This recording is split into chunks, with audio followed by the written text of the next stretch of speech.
falando, claro, de Brasília e de, mais uma vez, uma contagem regressiva no horizonte até às 9h13 de hoje. A defesa do ex-presidente Jair Bolsonaro tem que explicar ao Supremo Tribunal Federal por que o ex-presidente acabou, mais uma vez, falando publicamente, quando mostrou ontem no Congresso a tornozeleira eletrônica que está na perna dele, e ao mostrar essa tornozeleira foi filmado e aquela fala dele divulgada em diversas redes sociais, mesmo com uma proibição do ministro Alexandre de Moraes. O ex-presidente está na sede do Partido Liberal, teve reuniões políticas e quem acompanha tudo de lá é o repórter Túlio Amâncio, já chegando ao vivo aqui com a gente. Boa tarde, Túlio. Mudou de lugar, né? Já não está mais no PL. Estou vendo pelo seu fundo que você está agora onde? É Planalto? Planalto.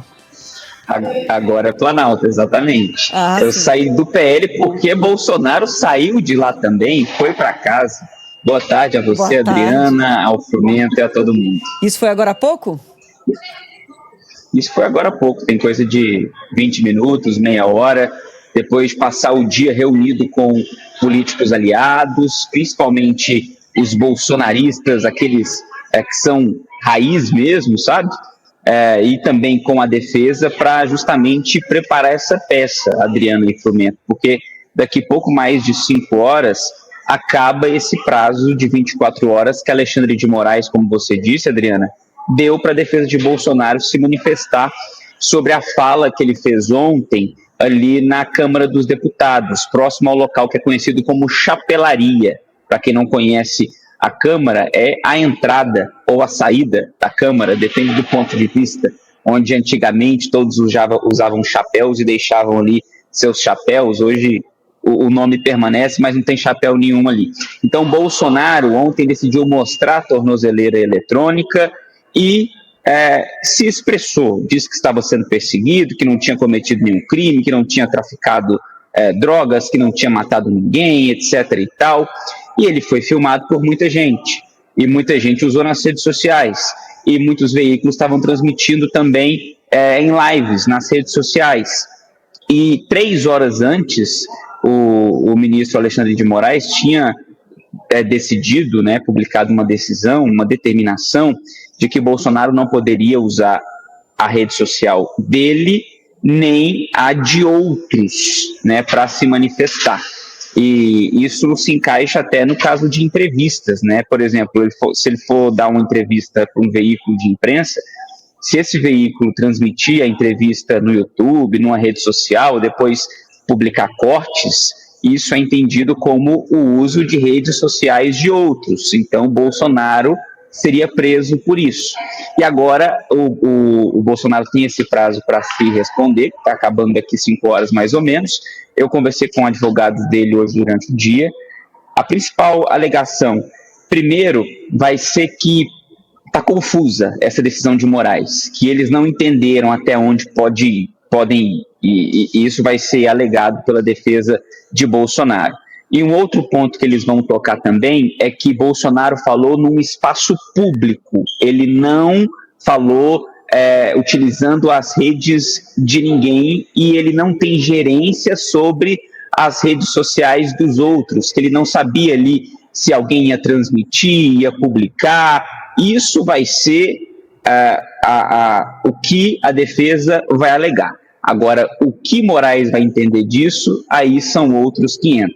A avaliação de pessoas próximas a Moraes de que dessa vez ele não vai mandar prender Bolsonaro, que ele vai, depois dessa manifestação de Bolsonaro, marcar uma risca de vez, dizendo, então que fique claro dessa vez, que daqui você não passe. É isso que estão dizendo algumas pessoas mais próximas de Moraes. Mas, de todo modo, Moraes, ele determinou essa manifestação sob pena de prisão, Bolsonaro, caso não responda ou caso a resposta não seja a contento de Moraes, ele pode sim ser preso. Mas a resposta já está pronta, deve ser protocolada a qualquer momento, até às 9h13, no sistema do Supremo Tribunal Federal. Lembrando que essa medida de não usar redes sociais, nem a dele, nem de outros, faz parte dessas medidas restritivas que estão impostas a Bolsonaro, que incluem não falar com Eduardo Bolsonaro, filho dele, não falar com outros investigados, usar a tornozeleira eletrônica e não sair de casa nem à noite e nem aos finais de semana, Adriana e Frumento. Ô Túlio, só queria tocar em mais 2 pontos de toda esse julgamento e de toda essa repercussão política envolvendo o ex-presidente Jair Bolsonaro.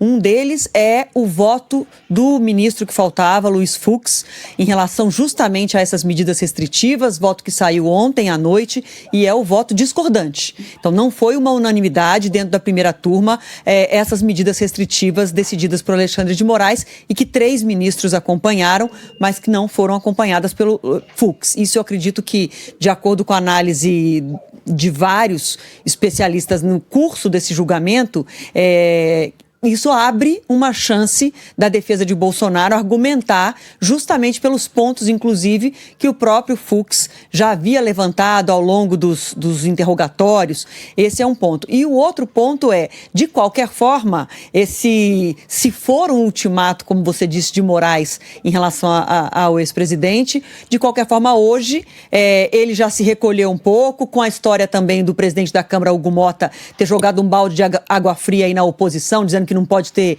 reunião de comissão.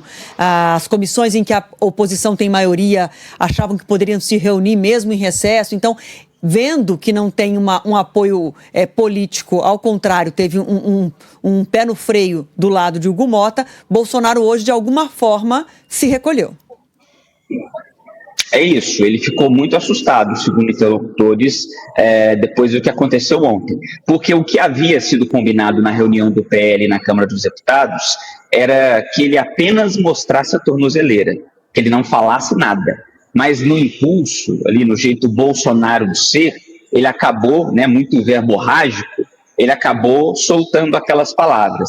Aí hoje, estava marcado para a Comissão de Segurança Pública aprovar uma espécie de moção de apoio, uma moção de apoio mesmo a Bolsonaro, que contava com a presença dele, estava lá até a plaquinha de ex-presidente Bolsonaro, mas Bolsonaro decidiu não ir, por recomendação dos advogados. Qualquer coisa que ele dissesse ali, fosse filmado, fosse jogado nas redes, seria entendimento como um descumprimento dessas medidas. Antes da reunião começar, Hugo Mota, ele baixou uma portaria dizendo não, as reuniões estão suspensas, as comissões só podem se reunir a partir de 1º de agosto, inclusive mandou desligar os aparelhos de ar-condicionado da Câmara dos Deputados, deixou a oposição passando calor, tá? Para não ter risco do pessoal se juntar naquelas salinhas. E sobre Fux, ele foi o único voto divergente dentro da primeira turma, composta por 5 ministros, ficou 4-1 sobre essas medidas impostas pelo Alexandre de Moraes. E aqui eu tenho o voto do Fux, que ele afirmou que a Polícia Federal e a Procuradoria-Geral da República não apresentam novas provas de, abre aspas, qualquer tentativa de fuga empreendida ou planejada pelo ex-presidente e que não se vislumbra, neste momento, a necessidade em concreto das medidas cautelares impostas, fecha aspas. Por mais que não mude nada no placar da votação, que as medidas continuem valendo, porque a maioria já estava alcançada, os bolsonaristas encontram ali uma voz dissonante para que eles consigam colocar no discurso deles, porque agora a tática mudou. A tática era: Bolsonaro vai dar entrevista todos os dias porque ele não pode entrar nas redes sociais. Agora, como ele não pode dar entrevista também, agora a tática é: vamos iniciar isso a oposição, vamos iniciar uma operação para cima do STF, aprovar alguma coisa contra o STF, nem que seja acabar com as decisões monocráticas. Esse é um dos sonhos da oposição. E vamos apostar em manifestações nas ruas, começando pelo dia 3 de agosto, véspera da retomada do trabalho no Legislativo. Então, a oposição vai trabalhar nesse foco agora, mas sem Bolsonaro, preso ou não preso, só cumprindo as medidas, Adriana e Frumento. Tá certo, Túlio, a gente segue aí de olho em Brasília. A qualquer momento pode sair, portanto, essa manifestação da defesa do ex-presidente. Qualquer novidade, por favor, acione a gente aqui. Pode deixar, um abraço a todos. Até mais. Bom, e o governador do Rio de Janeiro, Cláudio Castro, quer nomear o deputado federal Eduardo Bolsonaro, do PL de São Paulo, a um cargo como secretário especial do governo fluminense, mesmo ele estando nos Estados Unidos. Ele ocuparia esse cargo de representante do governo do Rio nos Estados Unidos. O objetivo é justamente salvar o mandato do parlamentar que desde março está morando fora do Brasil, alegando perseguição política por aqui. Segundo a colunista da Band News FM, Mônica Bergamo, o anúncio pode ser feito já nas próximas horas. Eduardo Bolsonaro tirou uma licença por 120 dias, mas o período terminou no último domingo e o deputado federal pode acabar sendo cassado por faltas não justificadas na Câmara dos Deputados. Caso seja nomeado para uma Secretaria de Estado no Rio de Janeiro, Eduardo poderia novamente se licenciar, evitando a perda do mandato. Essa possibilidade também foi estudada por governadores aliados, como Tarcísio de Freitas em São Paulo e Jorginho Mello em Santa Catarina, de acordo com informações da colunista.